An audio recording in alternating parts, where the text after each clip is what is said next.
بسم الله الرحمن الرحيم إن الحمد لله نحمده ونستعينه ونستغفره ونستهديه ونعوذ بالله من شرور أنفسنا ومن سيئات أعمالنا من يهده الله فهو المهتدي ومن يضلل فلن تجد له وليا مرشدا وأشهد أن لا إله إلا الله وحده لا شريك له وأشهد أن سيدنا وحبيبنا محمدا عبده ورسوله اللهم صل وسلم وبارك عليه وعلى آله وصحبه أجمعين إن الله وملائكته يصلون على النبي يا أيها الذين آمنوا صلوا عليه وسلموا تسليما اللهم صل على محمد وعلى آل محمد كما صليت على إبراهيم وعلى آل إبراهيم وبارك على محمد وعلى آل محمد كما باركت على إبراهيم وعلى آل إبراهيم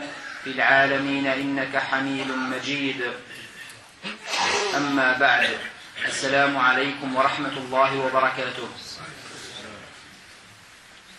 Aujourd'hui, on va parler d'un problème qui apparaît de plus en plus.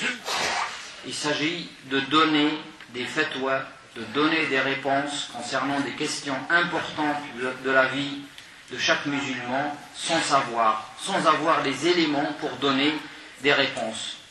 Donc se placer à la place des grands savants de l'islam, sachant que c'est une question très très dangereuse. Et nous allons citer les hadiths du prophète sallallahu alayhi wa sallam qui montrent que le fait de répondre à une question sans avoir les éléments scientifiques, religieux pour répondre, c'est très très dangereux pour la personne et pour la personne qui questionne aussi. Certains veulent rendre compliqué ce que l'islam a facilité. Certains veulent se positionner en tant que savants sans avoir le savoir, tout en sachant que donner des fatwas, c'est une science. Et c'est pas donné à n'importe qui. Ici, je ne parle pas à ta'lim, ce qu'on appelle à ta'lim, c'est-à-dire, moi je sais faire la prière, quelqu'un me demande comment faire la prière, je lui apprends à faire la prière. Ça c'est ta'lim. Chaque musulman a le devoir d'apprendre aux autres ce qu'il connaît comme enseignement. Ici, je parle des fatwas, des questions importantes qui concernent des personnes, concernant le mariage, le divorce, concernant des questions de santé importantes, et que certains donnent des réponses comme ça, sans savoir, sans se baser sur des arguments réels. D'ailleurs, il n'y a que les savants qui peuvent faire cela. C'est que les mujtahidines, même pas tous les savants. Certains savants, malgré qu'ils ont beaucoup de savoir, ils n'osent pas donner des fatwas. C'est ce qu'on va voir à travers cette khutbah, incha'Allah. Le prophète sallallahu alayhi wa sallam a dit au sujet de certains compagnons qui ont demandé à l'un d'entre eux de se laver. Donc ils étaient en expédition. Et l'un des compagnons, il a reçu une pierre sur la tête donc il a fait saigner beaucoup, et au lieu de faire tayammum, il a demandé à ses compagnons: qu'est-ce que je dois faire? Je dois prendre ma douche, qu'est-ce que je dois faire? Et il faisait froid. Et ils lui ont répondu: tu dois obligatoirement prendre ta douche. On ne sait pas autre chose, il faut que tu prennes ta douche. Et il a pris sa douche, et à cause de cette douche-là, il a attrapé froid, et parce qu'il avait la tête ouverte, il est mort à cause de cette réponse. C'est un compagnon du prophète sallallahu alayhi wa sallam. Et quand ils sont venus voir le prophète sallallahu alayhi wa sallam, après sa mort, ils sont venus le voir, et on dit: voilà, il nous a demandé, et il leur a demandé à ses compagnons, ils l'ont obligé de prendre sa douche, malgré qu'il faisait froid, et malgré qu'il était malade, il avait une ouverture dans la tête. Et malgré tout, ils lui ont dit: non, non, tu dois prendre ta douche. Parce qu'ils ne connaissaient pas assez la religion. Et le prophète sallallahu alayhi wa sallam, qu'est-ce qu'il a dit? Ils l'ont tué, qu'Allah les tue. C'est très grave ce qu'ils ont fait. Le prophète dit: ils l'ont tué, qu'Allah les tue. C'est une invocation très dure. Malgré que le prophète sallallahu alayhi wa sallam, c'est la personne la plus miséricordieuse envers Dieu, envers les compagnons, et malgré tout il a dit cette invocation assez dure pour nous montrer l'importance qu'il ne faut jamais prononcer, donner une réponse sans avoir le savoir. Ne pouvait-il pas demander quand ils ne savaient pas? Normalement, quand tu ne sais pas, tu dois demander à celui qui connaît mieux que toi.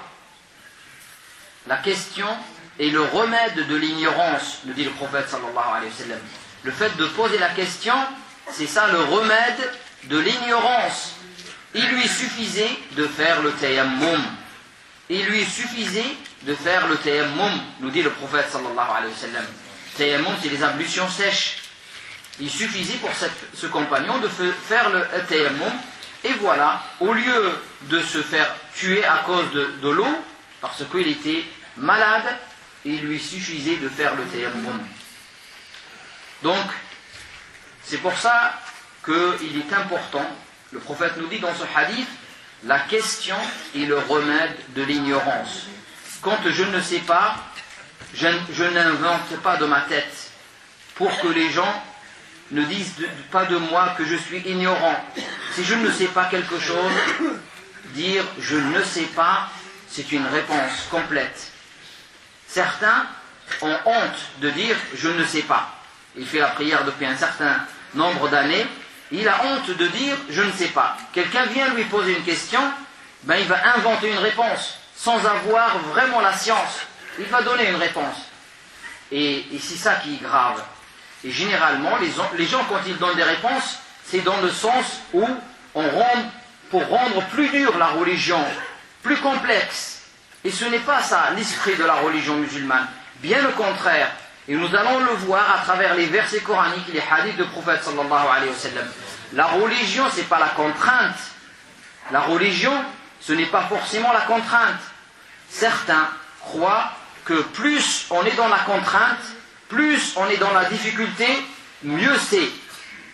On est plus proche de Dieu quand on est dans la contrainte et dans Mais quand on voit les versets, quand on voit comment le prophète sallallahu alayhi wa sallam faisait, on comprend complètement le contraire. Au contraire, la religion c'est le bon sens. Ça va avec le bon sens, ça va avec la facilité et non pas avec la difficulté. Ce que Aïcha disait du prophète sallallahu alayhi wa sallam. Pour chaque science et chaque métier, il y a des spécialistes. L'ingénieur ne peut pas faire le travail d'un médecin. Quand on a un ingénieur en mécanique, on va lui dire viens faire une opération pour un malade. Il dit non, c'est pas mon métier, je ne sais pas faire. D'accord? Même les médecins entre eux, on a des médecins spécialistes du cœur. Quand tu lui dis viens faire une opération sur le foie ou autre chose, il dit non, c'est pas ma spécialité. Et par contre, pour la religion, tout le monde est spécialiste. Tout le monde répond. Moi, à mon avis, c'est comme ça qu'il faut faire. L'autre lui dit non, moi, à mon avis, c'est comme ça. Mais ton avis, comment tu l'as eu cet avis-là? Est-ce que tu l'as entendu d'un vrai savant qui donne une réponse comme ça? Ou est-ce que tu inventes? Ceux qui inventent, ceux qui parlent de la religion sans savoir, le prophète sallallahu alayhi wa sallam nous dit sa place en enfer est garantie. Sa place en enfer est garantie. Et c'est pour ça que le prophète a fait une invocation assez dure. Et ils l'ont tué, qu'Allah les tue. C'est parce qu'il veut que les musulmans ne s'aventurent pas sur des terrains où ils n'ont pas la science. Quand je réponds, je peux répondre en transmettant un avis que j'ai déjà entendu d'un vrai savant, et je le transmets tel que je l'ai entendu. Mais je n'invente rien, je ne rajoute rien, et je ne donne pas mon propre avis. Aujourd'hui, l'islam est entre deux types de personnes. Des gens qui veulent rendre la religion que halal, il n'y a rien, il n'y a aucune limite, fais ce que tu veux, Allah te pardonnera, il n'y a rien à faire, la religion c'est juste dans le cœur, comme disent certains, juste le fait de croire, et fais tout ce que tu veux après. Donc tout est halal. Et on a d'autres personnes, pareil, dans l'autre côté, tout est haram. Tout est haram. Il y a certains, tout est halal, fais ce que tu veux. Et il y a d'autres, ils veulent tout interdire, tout est haram. Et la religion, c'est pas tout est halal, ni tout est haram. Allah subhanahu wa ta'ala nous a montré les limites. Il nous a montré, le prophète sallallahu alayhi wa sallam, par sa sunna et il nous a montré les limites. Normalement, les choses sont halal, les choses de la vie sont halal, sauf quand il y a un texte clair qui nous dit voilà, ça c'est haram. Et quand il y a un texte, personne ne peut donner son avis. C'est le texte qui prime sur les avis des personnes. Et le texte, qui le comprend, qui l'explique, c'est pas moi, c'est pas les ignorants, c'est les savants. Les savants qui ont fait des études, 15 ans, 20 ans d'études, ils maîtrisent la langue arabe parfaitement. Ils maîtrisent le Coran parfaitement. Ils maîtrisent les 9 livres de hadith parfaitement. Ils maîtrisent usul al-fiqh, les fondements de la jurisprudence parfaitement. Ils maîtrisent ulum al-hadith parfaitement. C'est ces grands savants qui ont la possibilité de dire ce texte veut dire ça, ça, ça. Pas n'importe qui. Ce n'est pas moi ou toi qu'on va prendre un livre, Riyad al-Salihin, ou un autre, on va dire ah, voilà ce que le prophète nous dit, donc ça c'est interdit, ça c'est autorisé, ça. Ce n'est pas notre travail. C'est le travail des savants, des spécialistes. Mais il faut que chacun respecte sa spécialité. Chacun connaît ses limites, il les respecte. La même règle doit être appliquée en matière de science islamique et en matière de religion. La science islamique n'est pas un domaine ouvert pour quiconque. Même si en islam, nous n'avons pas de clergé, on n'a pas de prêtre, ni de pape, ni d'évêque. On est tous musulmans, égaux devant Allah subhanahu wa ta'ala, mais en islam on a des savants et on doit respecter les savants même si on n'est pas d'accord avec certains de leurs avis. On doit les respecter et on doit suivre les grands savants de l'islam. C'est eux qui expliquent les textes. Allah subhanahu wa ta'ala nous dit en parlant des savants, les croyants n'ont pas à quitter tous leur foyer. Pourquoi de chaque clan quelques hommes ne viendraient-ils pas s'instruire dans la religion pour pouvoir à leur retour avertir leur peuple afin qu'ils soient sur leur garde. Donc une partie des musulmans doivent accéder au savoir, c'est les vrais savants. Le Coran nous apprend à revenir aux spécialistes et aux savants expérimentés en cas d'ignorance. Allah nous dit, nous n'avons envoyé avant toi que des hommes à qui nous faisions des révélations. Demandez donc aux érudits du livre, les gens de la science, si vous ne le savez pas. Si tu as quelque chose que tu ne connais pas, en tant que musulman, il est de ton devoir d'aller chercher la personne qui a de la science. Ne demande pas à n'importe qui, parce que tu demandes à n'importe qui, et cette personne par timidité, par honte, normalement on ne doit pas avoir honte. Si je ne sais pas quelque chose, je dois dire je ne sais pas. Même l'imam Malik, radiyallahu anhu, le grand imam Malik, disait je ne sais pas sur certaines questions, malgré son savoir. Pourquoi nous on n'arrive pas à dire je ne sais pas? Donc normalement on doit demander à la personne qui a la science et qui peut répondre à notre question. Et si je ne sais pas, je dois dire je ne sais pas. Donc en tant que musulman, si j'ai une question, je suis responsable à qui demander la réponse. Je ne demande pas la réponse à n'importe qui. C'est un énorme péché de parler sans savoir et de rendre licite ce que Allah a interdit, ou le contraire, ou de rendre illicite ce que Allah a autorisé. C'est les deux limites, comme j'ai dit tout à l'heure. On a des gens qui rendent licite ce que Allah a interdit, ça c'est une erreur grave, et on a des gens aussi qui rendent interdit ce qui est licite, et ça c'est une erreur grave. Les deux. Allah nous dit, mon Seigneur m'a interdit que les turpitudes, les grands péchés, tant apparentes que secrètes, de même que le péché, l'agression, son droit, et d'associer à Allah ce dont il n'a fait descendre aucune preuve, et de dire sur Allah ce que vous ne savez pas.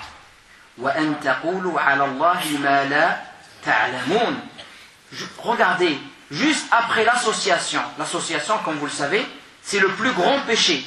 Qu'est-ce qu'il a dit? Et le fait de dire sur Allah ce que vous ne savez pas. Tu parles, tu dis Allah a dit, Allah a interdit, Allah a autorisé, mais tu n'as pas le savoir. C'est juste après l'association. Allah nous dit encore, et ne poursuis pas ce dont tu n'as aucune connaissance. Si tu n'as pas de science, ne poursuis pas. N'essaye pas de donner des réponses quand tu n'as pas de science. Tu n'es pas obligé. Et ne dites pas, conformément aux mensonges proférés par vos langues, ceci est licite et ceci est illicite, pour forger le mensonge contre Allah. وَلَا تَقُولُوا لِمَا تَصِفُ أَلْسِنَتُكُمُ الْكَذِبَ هَذَا حَلَالٌ وَهَذَا حَرَامٌ. Ne dites pas comme ça si vous n'avez pas de savoir. Allah nous le dit dans Surat Al-Nahl. Donc voilà quelques versets. Et le prophète sallallahu alayhi wa sallam, qu'est-ce qu'il nous dit? Celui qui dit sur moi une chose que je n'ai pas dite, qu'il prépare sa place en enfer. Qu'il prépare sa place en enfer. Tu dis, le prophète a interdit ça, mais le prophète n'a jamais interdit ça. Ou tu dis, le prophète a autorisé ça, mais le prophète n'a jamais autorisé ça. Tu parles sans savoir. Tu parles sans argument.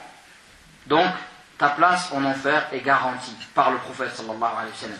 Et pourquoi c'est grave? Pourquoi on entend le prophète dire des choses très graves contre ces gens-là qui n'ont pas de savoir, qui n'ont pas de science et qui parlent, qui interdisent des choses qu'Allah a autorisées ou le contraire? Pourquoi? Parce qu'il s'agit de la religion d'Allah, la religion de son prophète sallallahu alayhi wa sallam. Elle doit être transmise intacte, pure, sans modification. Celui qui rajoute de sa tête des choses à la religion, il est en train de modifier la religion d'Allah, qu'Allah a choisi pour l'humanité jusqu'à la fin du monde. L'imam Ahmed dit, le plus empressé de vous à donner des avis, des fatwas, et le plus empressé à rentrer dans le feu. Juste pour finir, je dis que les gens mélangent beaucoup de choses. Ne savent pas, il y a des règles dans la religion musulmane, et ces règles, les choses ne sont pas toutes pareilles. Il y a ce qu'on appelle l'interdit, il y a ce qu'on appelle le déconseillé, il y a ce qu'on appelle l'autorisé, il y a le recommandé, et il y a l'obligatoire. Les gens parfois, ils confondent le recommandé avec l'obligatoire. Ils confondent le déconseillé avec le haram, l'interdit. Quand quelque chose c'est déconseillé, c'est pas haram. Et quand quelque chose c'est haram, même dans le haram, il y a des degrés. Il y a le grand haram qui sont les grands péchés. L'association, le riba, le mensonge sur le prophète sallallahu alayhi wa sallam. Ça c'est les grands péchés.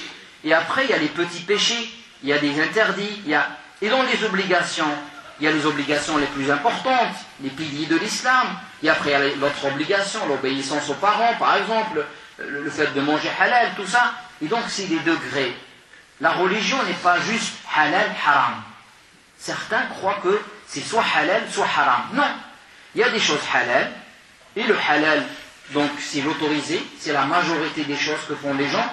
Boire de l'eau, voyager, faire des choses, travailler, tout ça c'est des choses halal que le musulman peut faire sans problème. Il y a des choses qui sont déconseillées, et après le déconseillé, on a le haram. Et après, dans les obligations, on a ce qui est obligatoire, en commençant par les piliers, et en descendant petit à petit. Tout ça, c'est l'obligation, le fard. Et après fard, on a ce qui est recommandé. Certains ne connaissent pas ces choses-là, et ils croient que tout est haram, ou tout est obligatoire. Et ça nécessite une compréhension de la religion pour donner à chaque chose sa juste valeur et son juste droit, sans transgresser. C'est vrai qu'il y a beaucoup de choses à dire dans ce domaine-là, donc je m'arrête là, Inch'Allah. L'essentiel, c'est que, faites attention sur Internet. Vous allez trouver énormément de choses sur Internet. Énormément de mensonges. Beaucoup de sectes qui sont en train de se développer sur Internet. Et la personne, dernièrement, quelqu'un m'a dit, j'ai vu sur Internet comment divorcer. Il suffit de dire à sa femme 3 fois tu es divorcé, et c'est bon, elle est divorcée. Je lui dis ce que tu as vu sur Internet, tu dis n'importe quoi. C'est pas sur Internet qu'on va divorcer ou se marier. Les gens confondent tout. Internet, n'importe qui peut répondre sur Internet. Certes, il y a des sites qui sont bien, qui sont les sites des grands savants ou des grandes institutions, Al-Azhar ou le conseil de Jeddah ou le conseil de Mecca. C'est les grands conseils qu'on doit suivre. Et non pas n'importe qui donne une réponse. C'est pas comme ça qu'on divorce. On ne doit pas apprendre notre religion sur internet et sur des gens, poser des questions, on va aller voir dans les forums, eh ben l'autre il a dit comme ça, l'autre il a dit comme ça, et on est perdu, complètement perdu. Donc faites attention, la religion c'est pas du jeu. La religion c'est ce que nous a transmis le prophète sallallahu alayhi wa sallam, et on doit la garder intacte. Personne n'a le droit de toucher au principe de la religion musulmane. Celui qui dit haram, il doit justifier. On ne dit pas haram comme ça.